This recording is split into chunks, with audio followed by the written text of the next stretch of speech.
Well, good afternoon, everybody. It's the NextHomie Focus Group. I'm Chuck Vosburgh, and this is my lovely wife, Pat, and we are your friends in Florida. So we meet here every other Tuesday, and most of the time we have a guest speaker, and we've got a really great one today. She's got so many qualifications, I couldn't memorize them, so I'm going to just read some of them to you. Now, you probably Oops. You probably know Sylvia Myers as a, broker owner from Georgia, and she is indeed. But she's also a published author, a professional speaker. She's working on her Master's of Arts in Human Services Counseling with trauma and crisis at the Liberty University. And then coming this May, she'll have her Doctor of Philosophy, a PhD in Health Sciences with trauma and information care. She's certified by the American Association of Christian Counselors through Light University as a critical skilled trauma coach, mental health coach, certified first responder for crisis response, mental and behavioral health disorders specialist, professional life coach, suicide prevention specialist, and she recently got the honor of being a certified autism specialist from the International Board of Credentialing and Continuing Education. It goes on and on.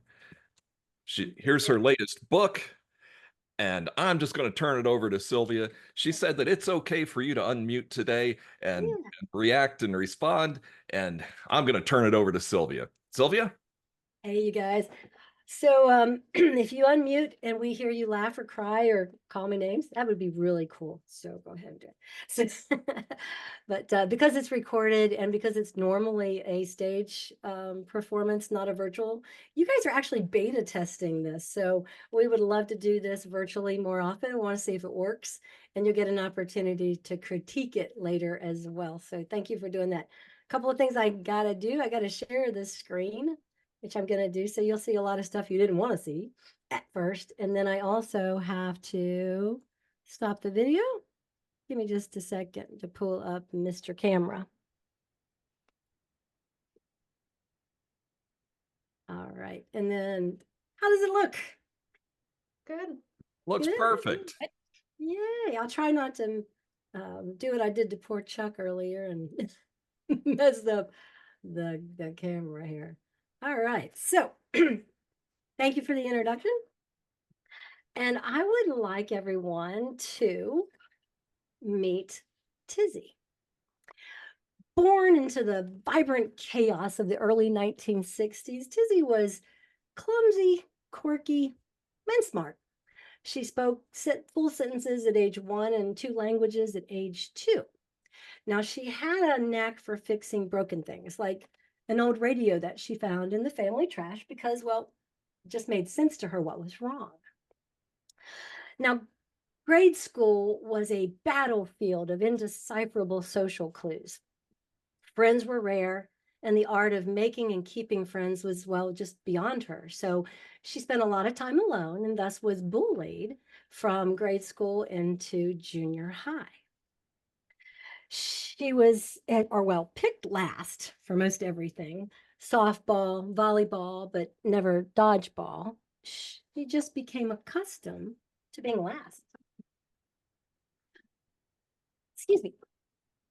But in her teen years, the bullying became not only physical, but sometimes sexual.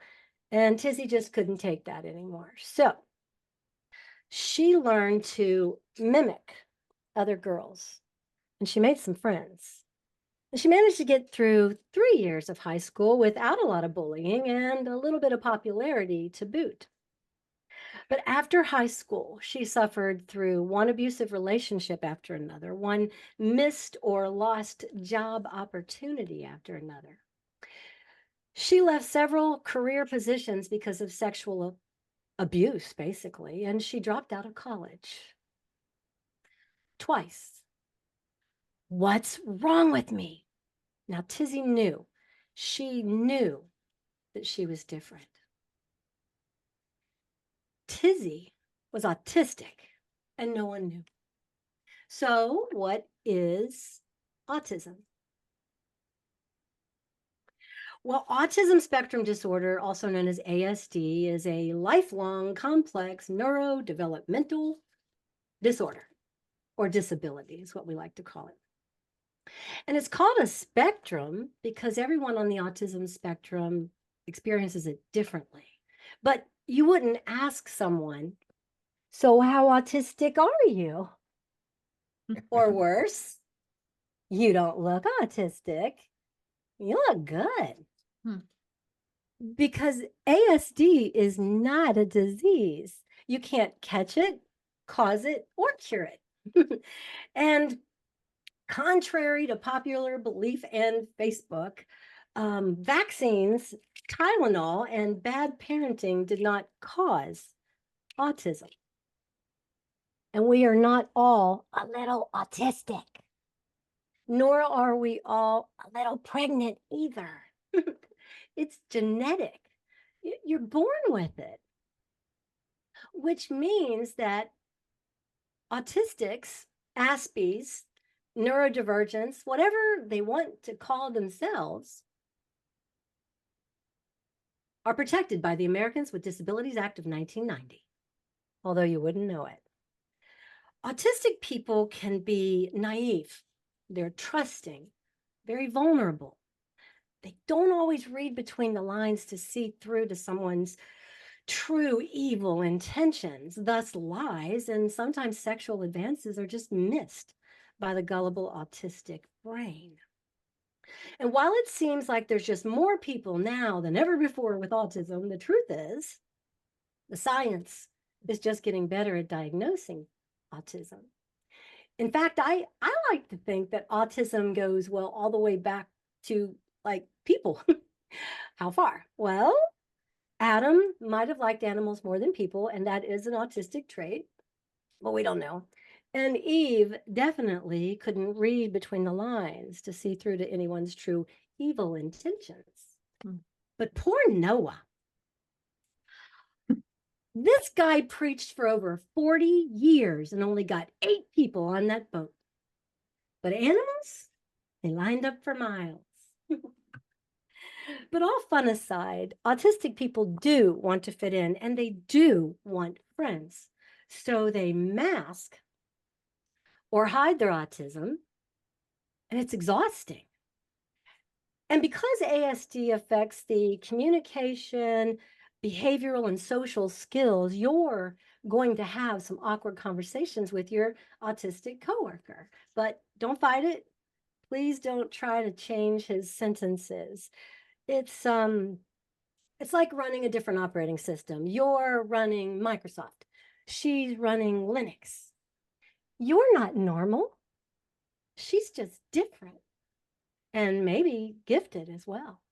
The CDC says that 1 in 48 people could be autistic, with guys being diagnosed more than girls because girls are just better at masking. Yeah.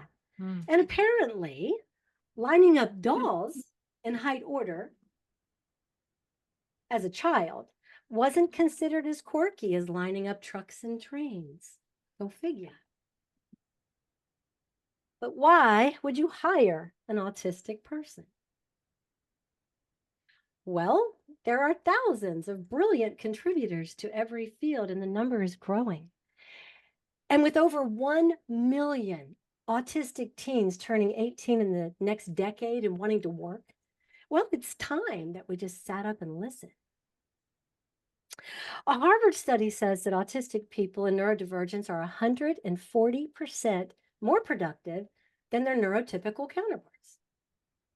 They're better at understanding complex systems like Tizzy's radio, or super focusing on a difficult long-term task like, I don't know, building an ark.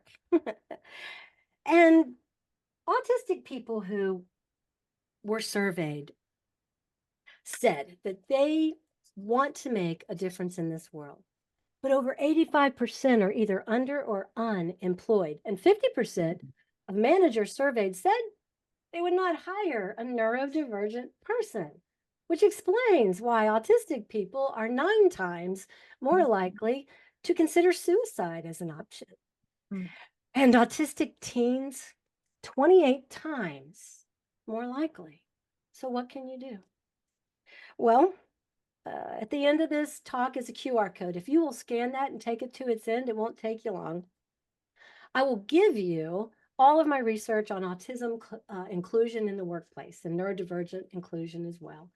And there's some extra bonuses in there where you can actually implement that immediately. But I want you to know something right now. Autism inclusion is not charity. It's a choice. It's not something that we do. It's a decision that we make because you're not changing the autistic person to fit in. You're allowing him to be himself because he's still going to have trouble communicating with you, mixing up words, forgetting your name, talking out of turn, laughing at the wrong jokes, loud sounds, flickering lights, and people that like to hug her will still cause her anxiety. And historically, autistic people have been victims of mental, physical, and sexual abuse in the workplace. So please, please take care of your people. But what happened to Tizzy? She quit her last abusive job and became a girl boss entrepreneur. She went back to college and graduated valedictorian at age 52.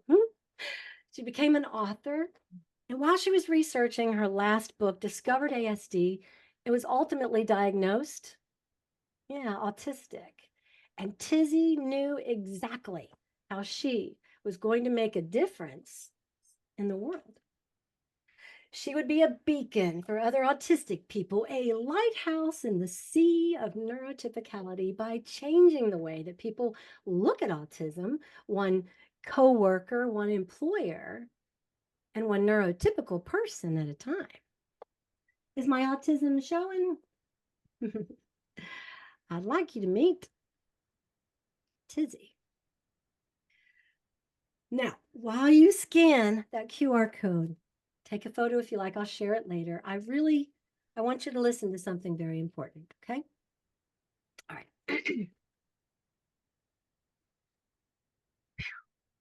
As an autistic person, standing here talking to you today is, well, uncomfortable for me. But here I am, taking off my mask for you and representing all people on the spectrum so that you can become comfortable with me. And all the little Tizzies out there who are destined for a life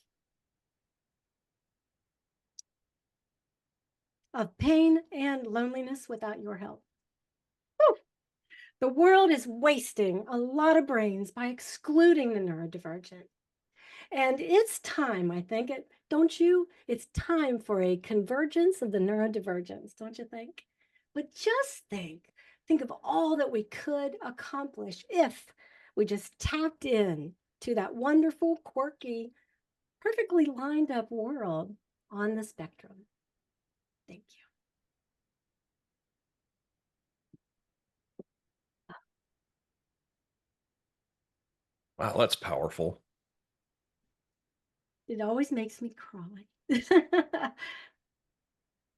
I'm going to come off of this really quick, guys, okay? Please leave it. Did everyone get the QR code? Yeah, no, just 1 second. Yeah. Yeah, and I can please leave it up for a moment, Sylvia, if you don't mind. And this is an kind of an open forum. Yes. So I want you to ask some questions, I guess, along the way, right, Sylvia? Oh, please do. And I'm trying to share something if it'll let me. Will the share let me share a PDF? I mean Anything that you put on your screen will show up to everybody. Oh, I meant in the chat box. I think I have to unshare first. So let me know when you guys got that down and take a picture of it. Anybody need more time? Raise your hand. All right, I'm not seeing any hands, Sylvia. So, all right. And I'll email the information out to everybody afterwards, Sylvia. Oops. And I will say, let me get out of. Does the QR code go to the book as well? Yes, and I was going to talk about that. Let me see if I can get the Talkadot to go. There it is. Will you please let me share? Yeah, I think on your end, Chuck, you'd have to let me have permission to share documents in the chat box because it won't let me do it. All right. If you can change that, I'll share the PDF, and then that way you can just drag it and keep it, and when you're ready, click it. Tell you what, I'm going to make you the host I'll be the so that hostess with the you most. will have full authority over everything. I wanted to tell everyone too, we're not talking about the book, although the book was the reason I found out I was autistic. It's like discovered that my mother was Asperger's, kind of filled in all the blanks of my very lonely childhood. And I suspected it, tested, and as everything that I tried to do, I was an overachiever on that spectrum. But that's a whole different discussion. You're welcome to ask me about all that. But if you do scan this and you go to the end of the documents that I sent you, and I gave you a lot of stuff, and it's all free. There's a link at the end that if you hit that and buy the book, if you buy the book, and that's totally up to you, I'll give you the printable workbook for free. You'll be signed up for the live Q&A sessions when they come. You'll be a member of the community. And if you go even one step further and review it on Barnes and Noble or Books A Million, Amazon for the review, but not for the purchase, because Amazon doesn't count, believe it or not, as a purchase. It does count as a review, but never as a purchase. Don't ask me why. Talk to my publisher, but that's how it works, sadly. Interesting. Yeah, it costs the same no matter where you buy it, but you only get New York bestseller from Barnes and Noble and Books A Million in that order. Very good. They don't like Amazon. So, Hey, Sylvia, it yeah. looks like Nathan White has a question for you. Nathan, you Hey, can Nathan, unmute unmute. yourself and ask away. Absolutely. Hey, Sylvia. And Hey, dude. Sylvia, for those that don't know, is from my neck of the woods originally.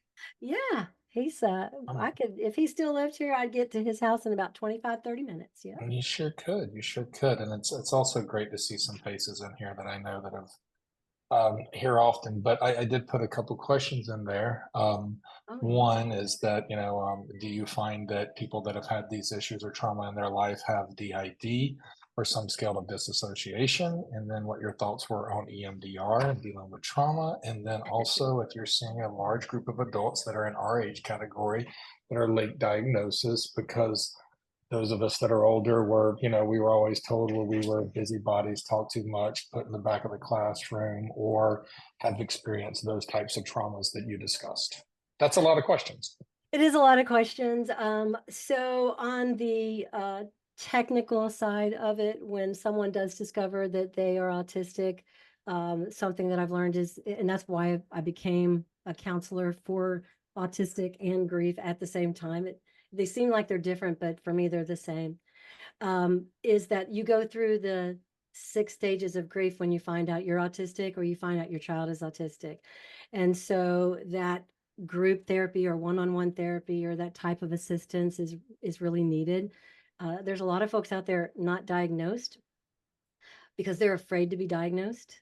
And I have a niece that was recently diagnosed who came up to me at the Christmas party and said, "Aunt Sylvia, do not talk to me about autism at the party."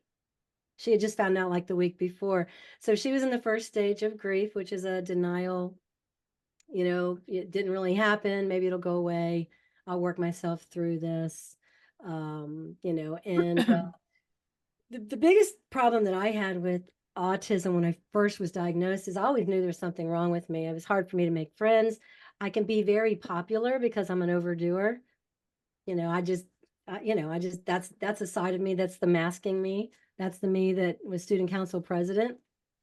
This is the me that was the field commander at the band.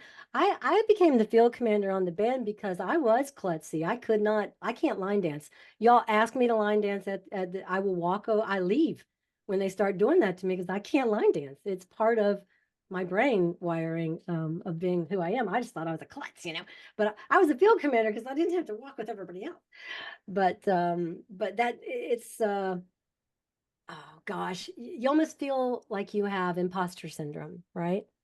When you first told someone, Nathan, say, "Oh, I'm ADHD," right? They're like, "No, you're not." It's like, "Yeah, I am." So when I told my family, it's like, "Oh my gosh, I'm autistic." They're like, "No, you graduated valedictorian. You're too smart to be autistic." Like, I take that insult personally. I worked very hard for that. I'm the overachiever, right? But you can be intelligent, and the higher the IQ, the better the masking. But I still, this is me when I hang up with you guys. I'll be doing this. Olivia can tell you, or I'll be doing this. And then I have my stimming toys and my playthings. I can't sleep on cotton. I have to sleep on those like Luxy blankets. Yeah, I hadn't slept in years until my son told me about what he called softy blankets. So, but yeah, that you're almost in a self-denial and dealing with trauma. ADHD and autistic person can develop PTSD almost immediately simply by watching an event happen. It's not, a lot of folks say, well, you just don't, there's no empathy in autism. It's like, that's not true. We don't know how we feel. But if you start crying, I'm not only going to feel your pain, but I might go into PTSD temporarily dealing with it. So Sylvia, I have a question. Sure. So we deal with a lot of people in this profession. How can we have an eye out for people, and how can we be sensitive and helpful to people who may be somewhere on the spectrum? Sure. First, don't try to diagnose people that you love. We want to do it, and it's really hard. But there are signs. I mean, if you go to convention, you would see that I was autistic. How? If you know me, you know that I'm probably in the place an hour before the rest of you. I sat next to you and I didn't know. Yeah, I sneak in early to convention. I come in early so I can walk the room. So I can feel where the lights are going to be, where I'm going to be. And I did that before I knew I was autistic. I just thought I was work-brained and I needed to know that, or I will shut down at conventions. I have only a couple of choices for seats, so I either have to wait an hour and a half in line to get in the front row. And you guys that know I'm sitting there. I'm not sitting there because I'm so selfish. I have to have that one chair in the front row. I have to sit there. I can't be in that room. We'll hold you a seat in New Orleans. Yeah, I'll be waiting an hour in line trying to get that seat. But those are modest accommodations. So if you have an employee or someone that they don't have a lot of friends, they're not going out with the girls and they're a girl, they like to work alone, they're very quiet, they can't make eye contact. I don't do eye contact very well. Those are a lot of signs. They may be on the spectrum. So to answer your question, why don't you just ask them? Not if they're on the spectrum, just say, Mary, do you need anything special at the meeting? Mary might say, yeah, can I wear sunglasses? Yep, you sure can. By the way, when I said Americans with Disability Act of 1990, people on the spectrum, autism, and people that are neurodivergent, right, that includes ADHD, they are protected by the Americans with Disability Act, but nobody asked them about their accommodations. They're so simple. It's like, you just, where do you want to sit? Is it important to you where you sit? How are the lights and the sounds in the back of the room versus the front? Well, if you sit in the back, what do you have back there? Does anybody know? Boy, I do. You hear Echoes. Echoes, yeah. Yeah. Huge. The closer to the front, the less the echo, right? It's still loud. You got to deal with the loud. You got to deal with the flashing lights, but you know they're coming, right?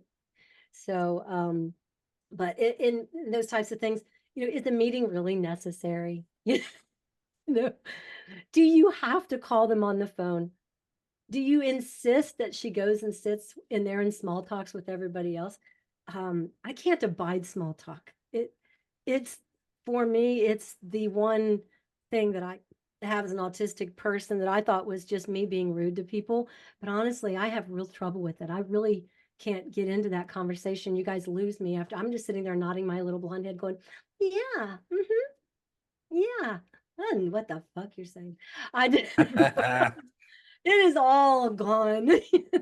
So, but if you wrote it down, I would study it and get a 4.0. So Well, it sounds like everybody's different, and all we have to do is ask. ask if they need accommodation. Yes. Bright lights can give headaches, epileptic seizures. Autistic people are more inclined to be epileptic. They're more inclined to have ADHD. The comorbidities are long. I have aphantasia, which isn't really an autistic thing, but when I close my eyes, I can't envision anything. A way to test that, if everyone closes their eyes right now, try to picture an apple. See if you can see an apple with your eyes closed. Can you see an apple? Okay. What color is it? Red. There you go. Some people see green, some people see gray. I see nada, so nothing. And the only time I see anything in my brain is when I sleep. I can think about stuff, I can do math in my brain, but I can't see anything when I close my eyes. I don't have that type of vision. But you don't know you have any of those. Most people with aphantasia don't know about it until someone tells them about it. And they're like, I've had that my whole life. I didn't know I had it. Well, autism can be that way as well. You just, you know, you just discover it, you know. I have a question, Sylvia. So I know you were saying regarding Asperger's and autism. So is Asperger's under the umbrella of autism, or are they separate? Are they separate kinds of things? That is the DSM-5. I've read it, had to, that they made me. But in 2013, Asperger's was pulled from the DSM. I still, when I got my diagnosis last year, I was was my both of my PhDs said Asperger's, but you're level 1 to 2 autism, right? But Asperger's was a way to define the higher IQ or higher functioning. And those kind of labels now are frowned upon. You wouldn't call somebody a high functioning wheelchair recipient, would you? Because you can really roll fast, right? So, you Okay. no, you wouldn't. And you wouldn't call an autistic person high or low functioning, not without, hurting them deeply. So it can be an insult. But it was removed because they wanted to encompass it into the Americans with Disability so people could get assistance. And that was the whole purpose of it. Not as much, it's almost 9 years now? And that did not help as much as they hoped it would. There needs to be more work on that end.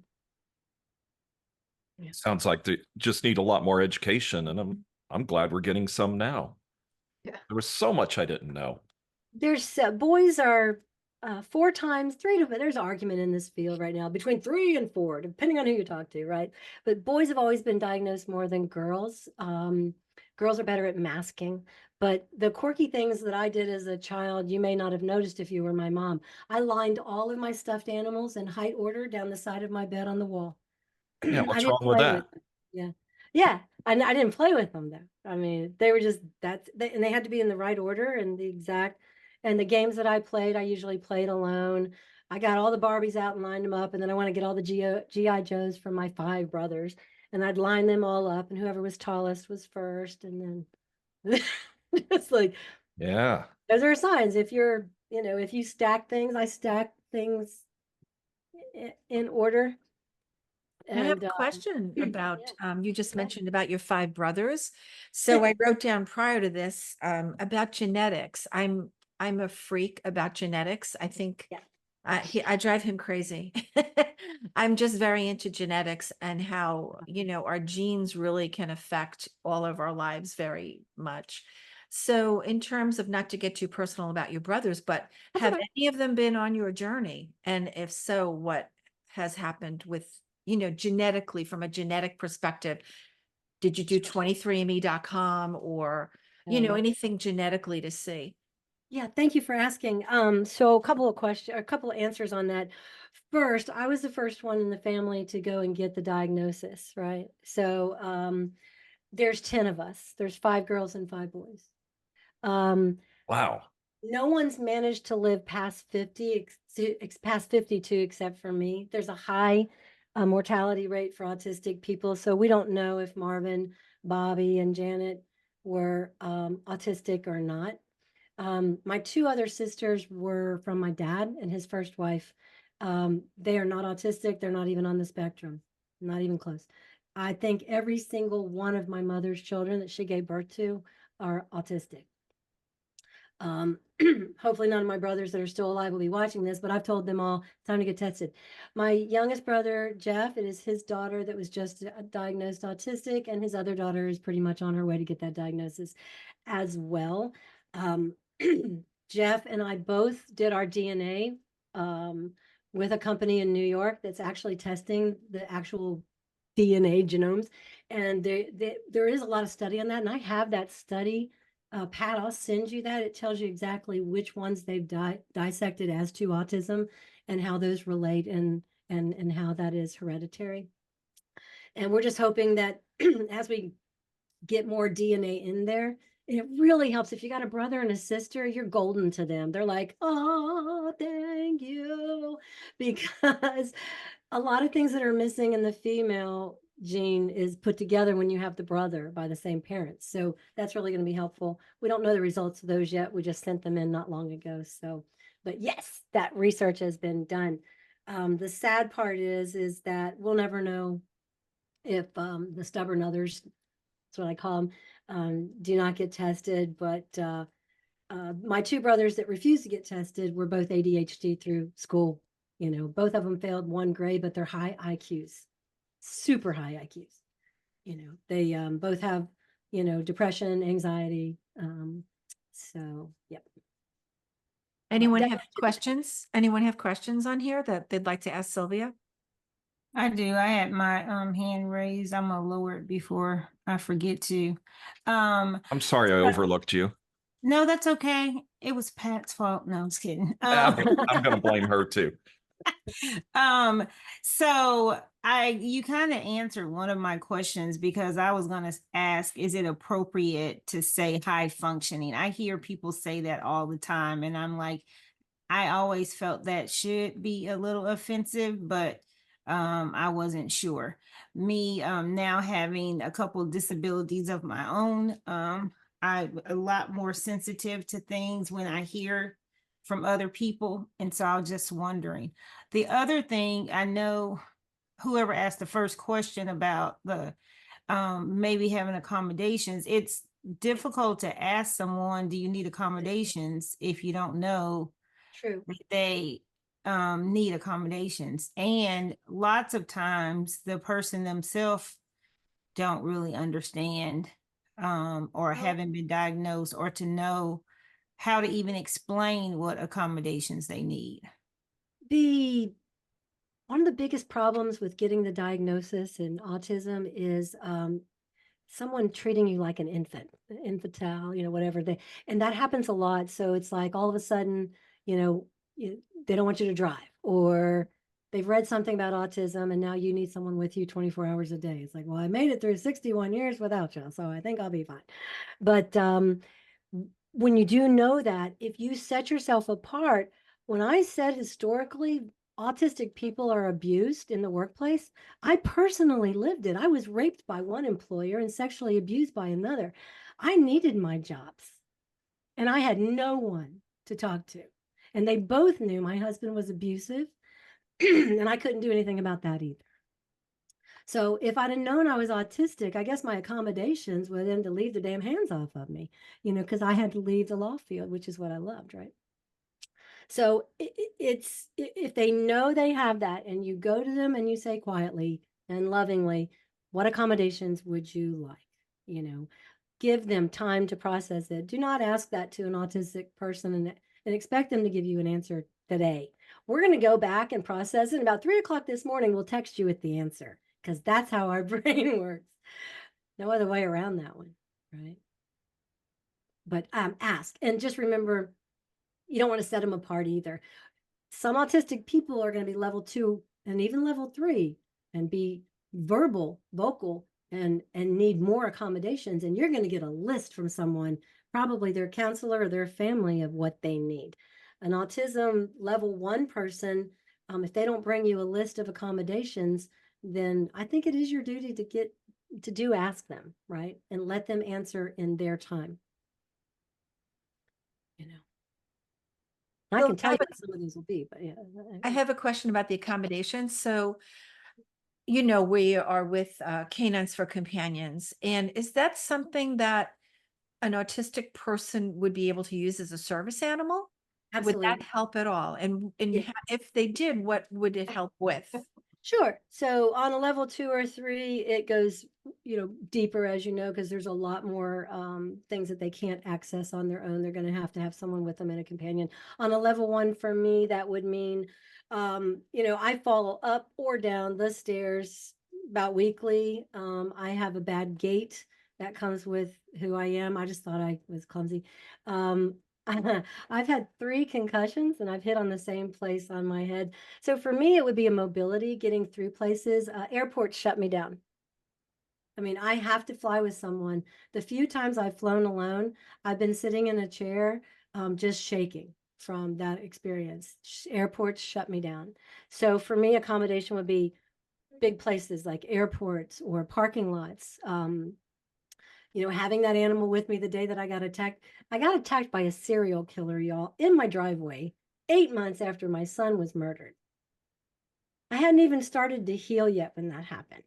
An accommodation animal would have been something that I would not have been as vulnerable. This guy picked me out of a crowd.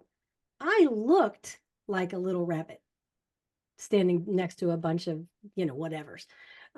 He knew I was going to be easy prey. He didn't know I had 5 brothers. I fought like hell and I got away. But that would have been a good accommodation for me with a comfort pet or a protecting pet. So I can see lots of places in my life. Animals read facial expressions and I cannot. I don't know if you're getting ready to ask me what time it is or trying to rape me. I really can't tell. And no offense, I just can't. I apologize to Olivia all the time. It's like, I'm sorry, Olivia, I'm an asshole, but that's what they pay me to do. So, but I don't mean to be. I just can't read it. Just can't read it. So would that be, Yeah, that would definitely, Sylvia, oh, go ahead. Go ahead. but I just wanted to expand on what you said of part of lastly of that sometimes I'm misunderstood as the asshole. And it's not that I'm the asshole. I just don't know how to articulate it, or I have my protective shell that, if you choose then to get to know me, that's right, I have mine as well. And people look at you and go, no, you're fine. It's like, you have no idea what's going on in this crazy fucking brain of mine. And it's tough sometimes to articulate because they only see a surface picture, so Sylvia, to me, that like, well, look, you sell a lot of homes, you got it all together. And that's where my, kind of the same path I've traveled as you is like, if you only knew, which maybe you don't want to know because you might be frightened to learn that I suffer or have these conditions. And then it's kind of eye-opening because when I tell people, hey, by the way, I have depression, anxiety, PTSD, ADHD, I struggle with disassociation, I was sexually abused and have tons of childhood trauma, people are like, whoa, what in the fuck? Yep. Well, yeah, it takes people like us to raise our hand to tell everybody else in the room that it's okay too. And it is a very hard thing to do. And just like you, I want to cry sometimes, and that's okay. Yeah, you do. I was in a group of autistic, and we wrote down as many as things as we would talk about it. And I had 55 different things that I suffered with as a result of comorbidities, morbidities, or as from autism and dyslexia. I mean, there sensory issues. I can't touch certain things. I have to shake things off a lot. But it was like I was at 55. I'm going, I am fucked up. Sorry. I am messed up. And I have Tourette's too, but it's not for cussing. I have Tourette's for other things, but clicks and ticks. But you can't just sit with someone in a group. If I sat with y'all and just that's all we talked about, you would walk away and go, she's really weird. It's like, yeah, I am. So Yeah, and for me, yes, I Sylvia, I can am. speak to my experience was then I had to deal with the trauma of having these things that were I hate to call them labels, but to a degree they Labels. are. Oh, they're But labels. there was right there was processing of hey, let's talk about dissociative identity disorder. And then you start look that up and you go, whoa, wait, Yeah. hold up, right? Like, wait a second. I had to learn to look at it different, that There's Sure. different people that drive the bus sometimes, and they lock the real guy in the trunk. At least I know who's driving the bus now. I didn't know before, but I guess it's just good to see people, hate to say our age, but that I was grown that you don't cry, you don't Yeah, talk about your yeah. feelings, you sweep everything under the rug, We were and raised that and way. and that's what Mhm. that's right. Yep. And You did man, not if I, talk about what happens in our family outside of our family when I was a child. you sure did not, right? I would have never been diagnosed as Asperger's when I was young because no one would have got to see me on that level. And I did not, and I knew And that. yeah, Yeah. My family was in politics too, so we especially didn't share any of our stuff with anyone outside of our house. well, I have one last thing I'd like to say is that I hope, and I do know that this year at conference, because it's been brought up that there's a breakout of those of us that are okay getting there, sharing our experiences in the hope that it will help others. I know Charis is behind making that happen.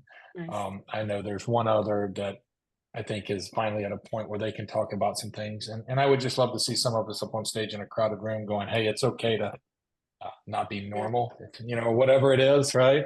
I've learned to Yeah. embrace it. I call them superpowers. Yeah. For an autistic person, I found that it's easier for me to be on stage than it is for me to be talked to by a small group of people. And it's because of the interaction. So I like being on the stage. I guess Dan Aykroyd is kind of my hero in that. He's autistic and it's easier for him. But if you get him in a small group of people anybody that he doesn't know, that selective mutism takes place, and that can happen to me as well. But yeah, I would welcome that. As a group, absolutely. Uh, yeah, thank you. I appreciate that. So I have a question. So if we have, this is going back kind of into real estate, if we have someone that we believe that either the wife or the husband or the child or whomever is on the spectrum, or we're suspecting something, Sure. what tips and tricks can you give us for that, or any, or Yeah. just none? I don't know. I mean, if there's sensory issues, Yeah. I think Yeah. we just have to be like cognizant of it. And I just That's like so to hear true. from you. And of course, be careful because neurodivergent is you can have some things like ADHD. You can actually acquire ADHD, or you can be born with it. That's not the spectrum, but they need their own, accommodations as well. And there's lots of people in that DSM-V book right there that would need accommodations for one reason or another. Autism is kind of like the silent tism. I know a lot of folks, even in autism, people don't like the tism word, but I like it. It's the quiet ism because we're so good at masking. And yes, if they tell you they're autistic, you should ask them, what would you like? And the tips and tricks. Fluorescent lights that flicker should be against the freaking law. I will go into a seizure having to deal with that. It is horrifying. I have learned at my age how to fit, and I'll tell them, you got a ladder, I can fix that. I'm dead serious. I will pull the bulb out if I can't, but it'll quit flickering. But go to incandescent lighting for that person, If they seem to struggle with the lights, they tell you they're getting headaches all the time, could be autism, right? Especially if they're not staring in your face, but make that accommodation no matter who it is. It's not hard to do that. Again, loud noises, loud sounds. Here's a good one. I use my red stapler as a joke because if you ever watched Office Space, is it Office Space? The guy with the red stapler, right? They moved his stapler. Now, I felt sorry for him. I couldn't watch that show because of him, because I thought they were picking on him. And when I found out I was autistic, I was like, oh, he was autistic. But change bothered him. Don't move someone's desk. If they leave on Friday and they come back Monday and you move their desk, you are Satan. That is just the meanest thing that you could do. Don't make big changes in the company without giving them a little bit of forewarning. Hey, we're going to be moving some things around. I just wanted to talk to you first and make sure where you would be comfortable. Just ask.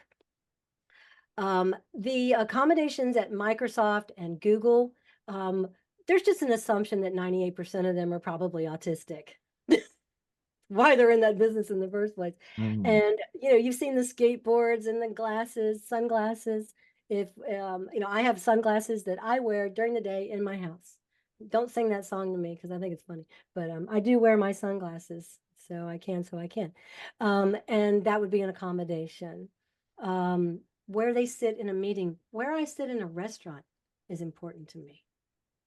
And I thought it was because I was an A personality. I am not an A personality. I have to sit there because I need to be in control of my space. Otherwise, I will close down. I had I was at a meeting. It was a big meeting, and I had gone in early and picked out a place where I could sit, and I knew that I'd be comfy there. And everybody was keeping their chairs, and I had my stuff in my chair. And I came back, and someone had taken my chair. And so I said, well, I in my full autistic bloom, I'm like, I really need my chair back. And they were, we're just borrowing it until this is over, and then you can have it back. It's like, you don't understand. It's like, well, you can go sit in our seat over there. And I'm like, I can't. Oh, hell no. I couldn't. I mean, I would have been in the middle of a group in a loud thing, out of control, and I would have shut down, right? So instead, me and the friend that I was with, who understood I was autistic, said, we're leaving. We'll come back when it's done. And we left. That was my only choice. I didn't have an option for another place. So without going to someone else and saying, I really like your end chair. Your end chair is very sexy, but no, I couldn't do that. So I left, and that's what I had to do. So that's an accommodation. You've got someone, they're autistic. Let them pick their chair. It's not a big thing, It might be in the back of the room so they can get the hell out if they need to. Fine. Might be in the front. Might be on the end of a row so they can have a lot of space for air, because it is the lack of being able to breathe in those situations that makes me get up and leave. Sylvia, I'd like to make a mention too of if you are married or have a spouse or partner, Yeah. you have to be aware sometimes they are the way they are because they can't help it. And when I say that, is my wife used to all the time be like, I don't understand why you're like that. Because I can't fucking help it. There's nothing I can do. It's like, Page right? Like 32, there's just nothing. 157, babe.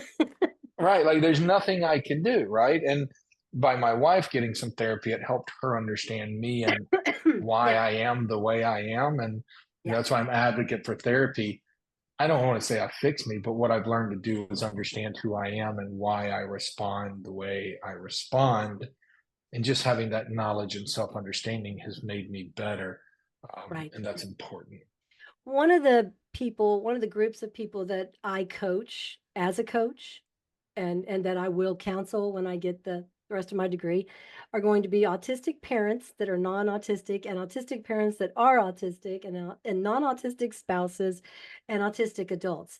I don't think I'm going to work with children, although I know a lot about that. You have to learn about autism and how to diagnose that as a child, and I can diagnose a child when I need to. But I don't think on counseling, that's who I'm going to work with. I'm working with everybody else, and especially that autistic mom that's like, oh, I don't know where he got that from. Oh yeah, you do. That person. And the person that just found out I went through grief. I wrote a book on grief, found out I was autistic, and went through grief, and I had to put myself back through my book to recover. And by the way, it works, so read the book. But yes, my husband at first, and just like my son, he calls me after a month. He goes, Mom, I've really thought about it. Now he's a pastor, right? And I think he's not AD, but well, he's ADD also, but I think he's autistic. But he picks up the phone and goes, Mom, I've really thought about this, and I've given a lot of consideration. I'm pretty sure you're just ADHD, and that's it. I love you, but if you trust me on this, I promise. Like, 2 PhDs, son, are not wrong. And my whole life changed when I found out. It was kind of like winning a crown in a way. It was a weird crown. And after a while, though, I was like, this is great. I know who I am. I can actually go talk to someone, and, and I don't feel like I have to mask every single time. Everything's a script when you're autistic. When I list a house, it's a script. I memorize that script. When I talk to you in small talk, I have practiced up in the hotel room what I'm going to say to you.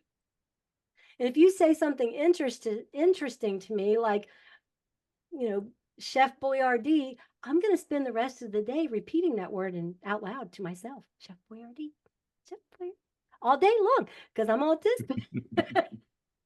Well, But now now I I'm know why hungry. I do. Now I Now know he's why I hungry. do those things. Hey, that was my go-to feed myself when I was a kid. I had to feed me and my siblings a lot. But yeah, my husband, same thing. It's like, are you sure? And so the two of them been reading, and after a year, everybody's pretty happy with the fact that mom's autistic, and it's okay, right? And my second book is called Being Tizzy, which is kind of cool because my childhood nickname was Tizzy. I was called Tizzy my whole life. And when I hear someone call me Tizzy now, I know it's somebody that cares and loves me, knows me from childhood. But it's a slang word that's used in the autism world, and we call it being on the tism or tizzy or tizzy. And so tizzy, I've got that website for tizzy now that I'm working on. But the second book is called Being Tizzy, and it's really just coming 61 years and how I realized I was autistic, then going back and putting that life back together. Why this is why I've been married 4 times, right? This is why I had trouble keeping and making friends, but everybody voted me in Miss Scott High School. What the hell was that? It was my masking person. They were voting for the masking person. But when I left high school, I left with 2 friends that I still know. We don't hang out. You don't make those kind of friends as an autistic person, right? You just don't. So I have trouble with that. But now as an adult, I'm like, well, it wasn't because I was horrible person. I just don't have that ability to do that. I can sell you a house and I can list your home for you and you will sign with me. I've never had anybody turn me down, but it is a script, I promise. I'm good at it. So I want to challenge you a little Do bit more. you, Oh, go ahead. well, I was going to ask, do you practice any type of grounding? I practice grounding, Sylvia, for sometimes. I practice grounding. It helps me get back to where I need to be when I feel like I'm disassociation a little bit. I didn't know if that applied to you as well. Yeah, so I had what is it? Physician, heal thyself, right? So if you look at my qualifications, you'll go, whoa. So while I'm out helping everyone else, I find out that I'm autistic, right? So I put those same in for me as well. I need that time to focus. The thoughtful time of my day is my early morning. I journal, and I don't like journaling, but I journal. It's very important to write down what I feel. I think the main reason I wrote a book is because I journaled too much, right? So, and I'm journaling a lot right now, so we're going to get another book out of it. But yeah, and that's a grounding for me. I need time after this event right here. I will be shut down for a little bit. Olivia can tell you that right now. I'll have to recover slightly from this. It could be 15 minutes, maybe an hour.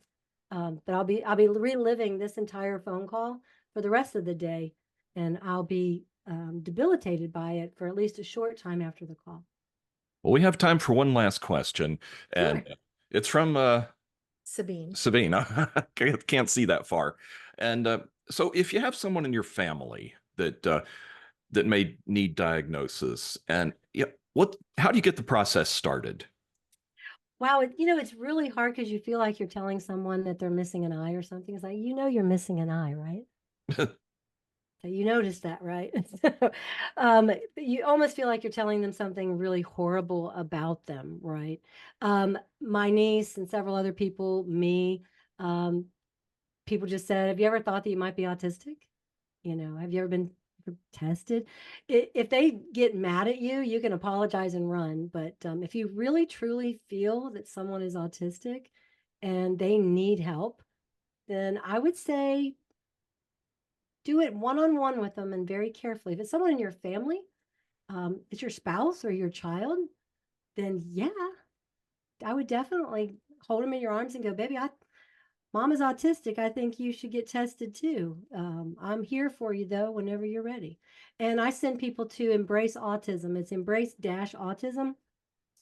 Do not think that they are the know-all, get-it-all on autism. But if you have a family member or friend and they just want to know if they're autistic, there's enough tests on there that are pretty good that they'll get a good feel of whether they're going to be, you know, getting an appointment with a doctor.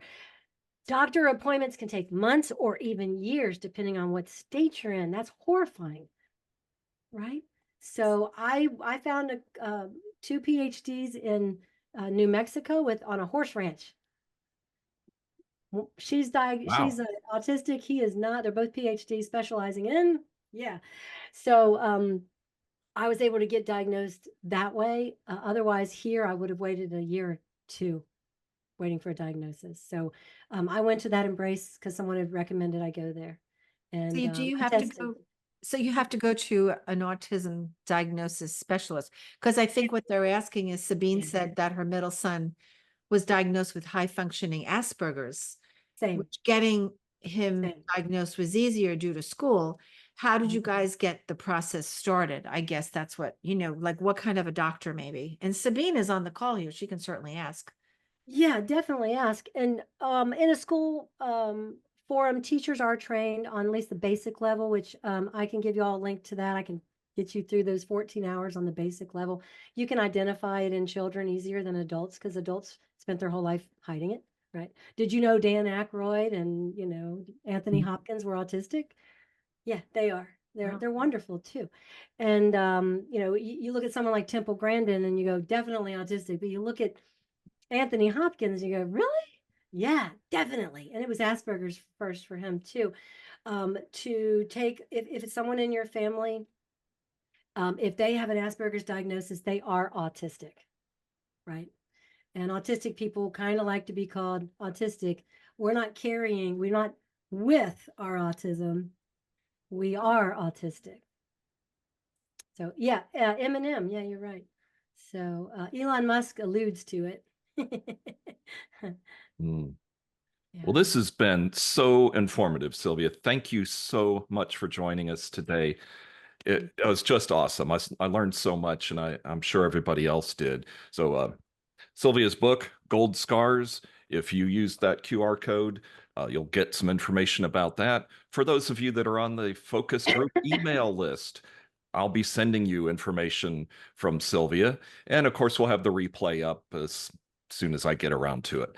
So we meet here every other Tuesday for the NextHomie Focus group. Thank you so much, Sylvia. It was wonderful, and wish you all a great rest of the week. Bye-bye. Thank you guys. Appreciate it.